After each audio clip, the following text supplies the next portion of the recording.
Class. This time I'm completing your topic that was your structural organization of nervous system of man. So we had already read and know about brain. This time we will take spinal cord. So spinal cord is a cylindrical structure, whitish in color and is about 16 to 18 inches long. So basically जो spinal cord है वो हमारी white colour की होती है और almost 16 से 18 inches इसकी लेंथ होती है, लॉन्ग होती है. It begins in the continuation with medulla oblongata and extend downward. और ये मेडुला ऑब्लोंगेटा के स्टार्ट होती है, बिल्कुल डाउनवर्ड ये चलती रहती है. It is enclosed with in the neural column और वर्टिब्रल कॉलम, और ये वर्टिब्रल कॉलम के अंदर ये प्रेजेंट होती है. और ये भी सराउंडेड होती है 3 मेनिंगिस से. और यहाँ पर जो क्रेनियल नर्व्स की हमने कल बात की थी, क्रेनियल नर्व्स हमारी 12 होती हैं पेयर्स, और जो स्पाइनल नर्व्स होती हैं वो 31 पेयर्स की होती हैं. और जो स्पाइनल कॉर्ड है वो एक्ट करती है एज ए मॉड्यूलेटर, और ये स्पाइनल रिफ्लेक्सेस को क्रिएट करती है और नर्व इम्पल्सिस को भी क्रिएट करती है. तो स्पाइनल कॉर्ड का एक बहुत ही इंपॉर्टेंट रोल आएगा. आज उस टॉपिक को हम कवर करेंगे जो रिफ्लेक्स सेक्शन में बड़ा इंपॉर्टेंट रोल प्ले करेगा ये. उसके बाद फर्दर हम पेरिफेरल नर्वस सिस्टम की तरफ चलते हैं. पेरिफेरल नर्वस सिस्टम जो है वो आपको पता है long thin whitish thread like nerves का बना होता है, जो एक्सटेंड होती हैं हमारे सेंट्रल नर्वस सिस्टम से और अलग बॉडी पार्ट्स तक पहुंचती हैं वो. यहाँ पर आपको बताया है, यहाँ पे हमारी 3 टाइप्स की नर्व्स होती हैं. पहला है हमारी स्पाइनल नर्व्स, सेकंड है हमारी क्रेनियल नर्व्स, और थर्ड हमारी जो है वो है visceral nerves. Spinal nerves, cranial nerves और विसरल नर्व्स, ये सब आपके नोट्स में दिया हुआ है. मैंने सिर्फ पेज का पिक्चर ली हुई है, आप उधर से पढ़ सकते हो. स्पाइनल नर्व्स जो हैं वो अराइज होती हैं स्पाइनल कॉर्ड से, और जैसा मैंने आपको पहले बता ही चुका हूँ ये 31 पेयर्स की होती हैं और ये हमेशा मिक्स नेचर की होती हैं. उसके बाद आता है क्रेनियल नर्व्स. और cranial nerves 12 pairs of cranial nerves होती हैं जो ब्रेन से अराइज होती हैं बेसिकली, और ये बॉडी के हर पार्ट तक जाती हैं. सिर्फ जो एक हमारी 10th क्रेनियल नर्व है, इसको वेगस नर्व बोला जाता है, वो एब्डोमेन तक एक्सटेंड होती है. उसके बाद आपको बताया है कि जो हमारी नर्व्स हैं, जो क्रेनियल नर्व्स हैं, ये सेंसरी, मोटर और मिक्स टाइप दोनों होती हैं. तीनों टाइप्स की नर्व्स होती हैं, लेकिन जो स्पाइनल नर्व्स है वो सिर्फ मिक्स टाइप की होती है. और फिर आता है विसरल नर्व्स. विसरल नर्व्स हमारी स्पेशल काइंड्स ऑफ नर्व्स होती हैं जो स्पाइनल कॉर्ड से राइज होती हैं. इनका कुछ स्पेसिफिक कुछ फंक्शन नहीं होता इतना इंपॉर्टेंट, बट फिर भी ये सिर्फ स्किन में ही डिस्ट्रीब्यूटेड रहती हैं. नेक्स्ट हम बात करेंगे ऑटोनॉमिक नर्वस सिस्टम की. जैसे मैंने पिछली बार आपको बता ही चुका हूँ मैं, ऑटोनॉमिक नर्वस सिस्टम जो है वो हमारे इनवॉलंटरी एक्शंस को कंट्रोल करता है और हमारी बॉडी में होम्योस्टेसिस बनाने में हेल्प करता है. होम्योस्टेसिस समझ रहे हो? इक्विलिब्रियम बनाने में हेल्प करता है. कोई भी चीज़ अगर बढ़ रही है उसको कम भी करना ज़रूरी है, तो उसको कम करने के लिए जो प्रोसेस जो हमारा नर्वस सिस्टम इन्वॉल्व होता है वो होता है autonomic nervous system. Autonomic nervous system self governed होता है, खुद से फंक्शन करता है ये, और डिवाइडेड है ये 2 पार्ट्स में, एक है सिंपैथेटिक और एक है पैरासिम्पैथेटिक, जो आपके नोट्स में लिखा है. फिर बेसिस में हम पढ़ेंगे. देखा जाए सिंपैथेटिक और पैरासिम्पैथेटिक दोनों के एक दूसरे के अपोजिट फंक्शन परफॉर्म करते हैं. जैसे सिंपैथेटिक जो है वो टेयर्स स्वेट को इंक्रीज़ करता है, पर पैरासिम्पैथेटिक स्वेट और टेयर्स को डिक्रीज़ करता है. जो सिंपैथेटिक है वो saliva, gastric juices, gastric glands, pancreas और इंटेस्टिनल जूसेस को डिक्रीज़ करता है, पर पैरासिम्पैथेटिक उनको इंक्रीज़ करता है. हार्ट बीट रेट और ब्लड प्रेशर को सिंपैथेटिक इंक्रीज़ करता है, पर पैरासिम्पैथेटिक डिक्रीज़ करता है. गट पेरिस्टाल्सिस को सिंपैथेटिक डिक्रीज़ करता है और पैरासिम्पैथेटिक इंक्रीज़ करता है. जो ट्रैकिया और हमारा ब्रोंकाई है इसको ये फुलाता है, डायलेट करता है, और जो पैरासिम्पैथेटिक नर्वस सिस्टम है वो उसको क्या करता है, कॉन्स्ट्रिक्ट करता है. दैट मीन्स थोड़ा सा कॉन्ट्रैक्ट करने की कोशिश करेगा. फिर हमारे बॉडी हेयर्स को, इरेक्शन जो बॉडी हेयर्स की होती हैं वो सिंपैथेटिक नर्वस सिस्टम की वजह से होती है, और पैरासिम्पैथेटिक उनको रिलैक्स करने में हेल्प करता है by flattening the hair muscles. ये फंक्शंस हैं. मैं थोड़ा सा आपको दोबारा से रिवाइज करवा लेता हूँ. आज हमने स्पाइनल कॉर्ड पढ़ा हुआ है, पैरीफेरल नर्वस सिस्टम और ऑटोनॉमिक नर्वस सिस्टम पढ़ा हुआ है. स्पाइनल कॉर्ड आपको पता है सिलेंड्रिकल स्ट्रक्चर है, मेडुला ऑब्लोंगेटा से कॉन्टिन्यूस रहता है. हमारे बॉडी हेयर्स को, इरेक्शन जो बॉडी हेयर्स की होती हैं वो सिंपैथेटिक नर्वस सिस्टम की वजह से होती है, और पैरासिम्पैथेटिक उनको रिलैक्स करने में हेल्प करता है by flattening the hair muscles. ये फंक्शंस हैं. मैं थोड़ा सा आपको दोबारा से रिवाइज़ करवा लेता हूँ। आज हमने स्पाइनल कॉर्ड पढ़ा हुआ है, पेरिफेरल नर्वस सिस्टम और ऑटोनॉमिक नर्वस सिस्टम पढ़ा हुआ है। स्पाइनल कॉर्ड आपको पता है सिलेंड्रिकल स्ट्रक्चर है, मेडुला ऑब्लोंगेटा से कॉन्टिन्यूस रहता है ये, और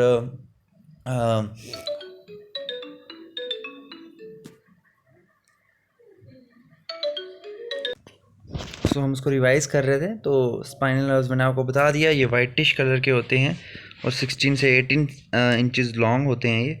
और उसके बाद ये हमारे मेडुला ऑब्लोंगेटा से चलते हैं और ये कॉन्टीन्यूस बैकवर्ड तक जाते हैं हमारे कॉर्डल वर्टिब्रा तक। और उसके बाद ये हमारे एनक्लोज रहते हैं न्यूरल कैनाल और या वर्टिब्रल कॉलम्स के बीच में। ये सराउंडेड होते हैं 3 मेम्ब्रेन से, दैट मीन्स मेनिंगेस होती है। 31 पेयर्स ऑफ हमारी स्पिनल नर्व्स होती हैं और ये स्पाइनल कॉर्ड से राइज होती हैं। मॉड्यूलेटर की तरह एक्ट करती हैं, दैट मीन्स ये स्पाइनल रिफ्लेक्सेस और इनमें ये हेल्प करती है नर्व इम्पल्सेस की कंडक्शन में, ब्रेन तक पहुंचाने में और ब्रेन से वो लाने के लिए भी, क्योंकि हमारे मैक्सिमम रिफ्लेक्सेस यहीं से क्रिएट होते हैं। पेरिफेरल नर्वस सिस्टम जो है वो 3 टाइप्स की नर्व से बना होता है, spinal nerves, cranial nerves and विस्ट्रल nerves, जिसको आप अभी तक समझ चुके हो, क्योंकि जो स्पाइनल नर्व्स हैं स्पाइनल कॉर्ड से राइज होती हैं, ये 31 पेयर होता है इनका।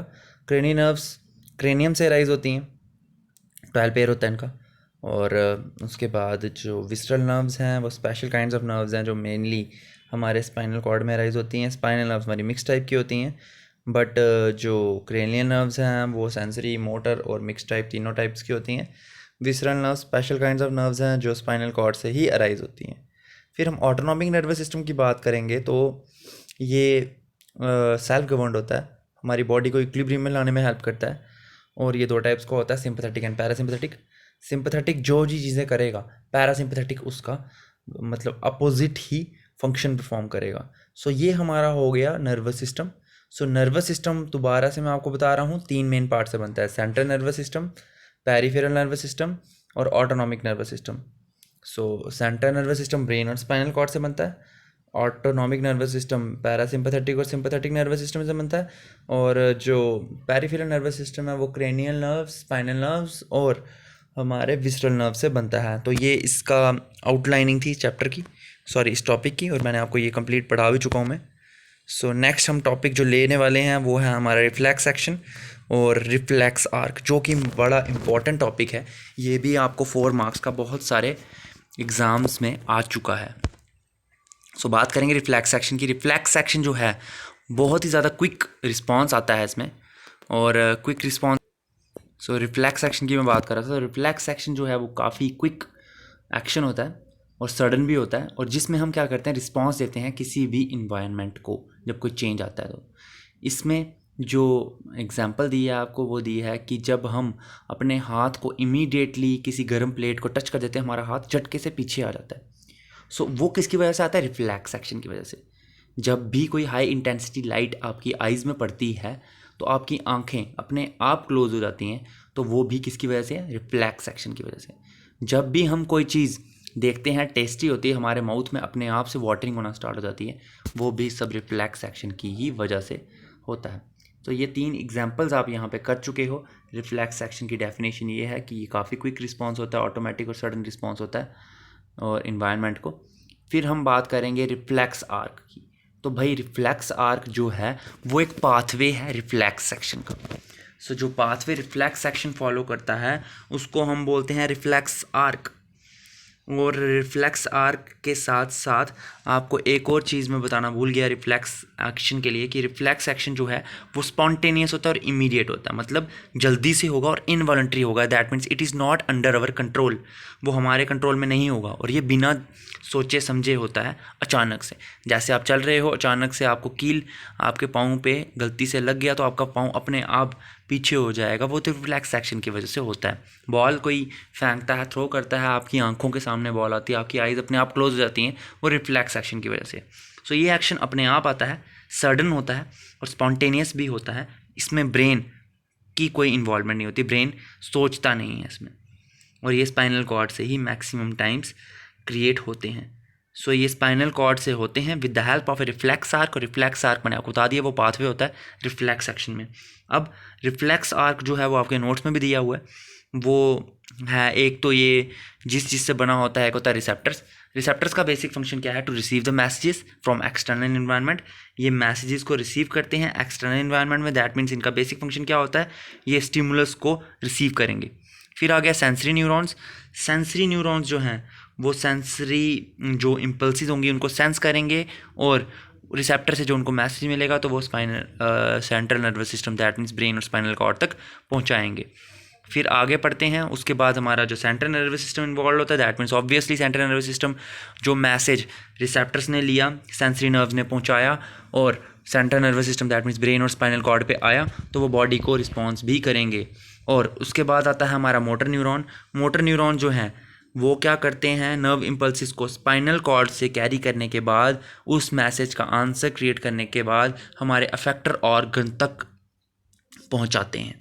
सो अफेक्टर ऑर्गन तक आने के बाद फिर हमारा अफेक्टर ऑर्गन रिस्पॉन्स देता है। तो आप ध्यान से देखो, मैं दो यहाँ पे पिक्चर्स दिखाऊंगा आपको। एक तो ये है रिसेप्टर है, यहाँ पे फायर लगी हुई है। इस फायर को रिसेप्टर, मान लो कोई हाथ है, गलती से हमने टच कर दिया। टच करने के बाद आप देख रहे हो ये सेंसरी न्यूरॉन्स मैसेजेस को लेके जा रहे हैं और सेंसरी न्यूरॉन्स मैसेजेस को लेने के बाद ये स्पाइनल कॉर्ड तक पहुंचा रहे हैं। अब स्पाइनल कॉर्ड के बाद स्पाइनल कॉर्ड ने उस मैसेज को लिया और रिले न्यूरॉन ने उसको मॉड्यूलेट किया। मॉड्यूलेट करने के उसकी आंसरिंग करके मोटर न्यूरॉन्स के थ्रू हमारे अफेक्टर ऑर्गन तक पहुंचाया। सो इस तरह से अफेक्टर ऑर्गन फंक्शन करता है। अब मैं यहाँ पे एग्जांपल के थ्रू भी आपको मैं समझाऊंगा। सो यहाँ पे एग्जांपल में आप देख रहे हो एक पर्सन है, वो क्या कर रहा है? यहाँ पे एक हॉट ऑब्जेक्ट है जिसको वो टच कर रहा है। सो ये आप देख रहे हो यहाँ पे हॉट ऑब्जेक्ट को जब उसने टच किया तो ऑब्वियसली हमारे जो हमारी स्किन होती है इसमें बहुत सारे रिसेप्टर्स होते हैं, अलग अलग टाइप के रिसेप्टर होते हैं। थर्मो रिसेप्टर क्या होते हैं? वो बेसिकली हमारे जो हीट को डिटेक्ट करते हैं। सो ये थर्मो रिसेप्टर्स की वजह से इन्होंने क्या किया, उनको एक्सेप्ट किया। और एक्सेप्ट करने के आप देख रहे हो ये जो यहाँ पे रेड कलर की जो नर्व्स हैं ये सेंसरी नर्व फाइबर्स हैं। सेंसरी नर्व फाइबर्स ने इनको मैसेजेस को लिया और सेंसरी नर्व फाइबर्स ने इन मैसेजेस को हमारे स्पाइनल कॉर्ड तक पहुँचाया।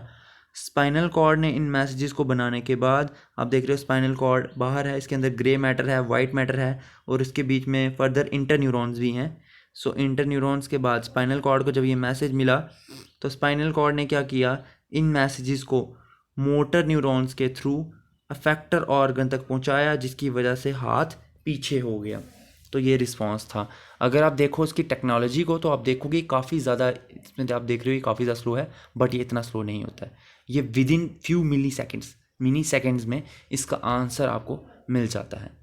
तो इसमें ज़्यादा टाइम नहीं लगता क्योंकि ये ऑब्वियसली हमारे जो स्पाइनल कॉर्ड से हो रही हैं। और कुछ रिफ्लेक्सेस ऐसे भी होते हैं जो ब्रेन भी रिस्पॉन्स करता है, तो उसको आप बोलते हो cerebral reflexes. The reflexes that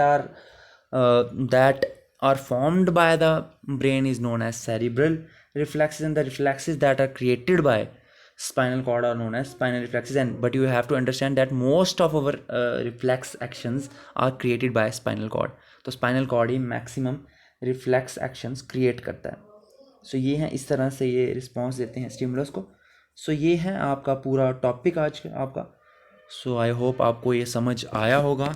next time हम लेंगे मूवमेंट्स ऑफ प्लांट्स जो काफ़ी इम्पोर्टेंट है, और मूवमेंट्स ऑफ प्लांट्स के बाद हम फर्दर कोऑर्डिनेशन प्लांट्स की पढ़ेंगे। प्लांट्स की कोऑर्डिनेशन पढ़ने के बाद हमने हार्मोन्स को समझना है, फिर फीडबैक मैकेनिज्म होगा, फिर चैप्टर आपका कंप्लीट होगा।